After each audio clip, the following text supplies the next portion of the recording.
વાલમનગરની અંદર ગૃહ ઉદ્યોગ તરીકે જે સાડીના રેણ વગેરેની કામગીરી આખા વિસ્તારમાં ઘરઘરાવ અને દુકાનમાં કે માળ ઉપર કામગીરી અનેક લોકો કરી રહ્યા છે. એમાંના સવારમાં કોઈ શોર્ટ સર્કિટ વગેરેમાંથી આગ લાગે, હજી એનું કારણ અને તપાસ શરૂ છે.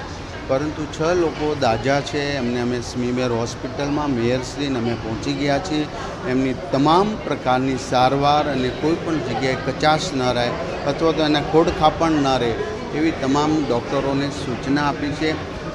બાકીની જે પરિસ્થિતિ છે દવાથી લઈને બહારની વગેરે એ બધી વ્યવસ્થા અમે સ્મીમેર હોસ્પિટલમાં કરવા માટે કહ્યું છે. જ્યારે ફાયર બ્રિગેડ અને પોલીસ અન્ય તપાસ આગળ કરી રહી છે, જે કાયદેસરની કાર્યવાહી થશે. પાલિકા અવારનવાર આ વિસ્તારને જોકે આ વિસ્તાર આખો સુડામાંથી આવેલો કોર્પોરેશનની અંદર છે. લગભગ એક પણ સોસાયટી એ સમયમાં પ્લાન પાસ કે વગેરે થયેલ નથી. બધી ફાઇલો ઉપર છે. તો આનો પણ તપાસ કરશે. જે આ તો કોર્પોરેશન બન્યા પહેલાં કોર્પોરેશનમાં ભળ્યા પહેલાંની આ બધી સોસાયટીઓ બની ચૂકેલી ખૂબ જૂના સોસાયટીઓ છે. આ સોસાયટીની અંદર પણ કોર્પોરેશન જે તપાસ કરી કામગીરી કરી રહી છે એ ચોક્કસ પ્રકારની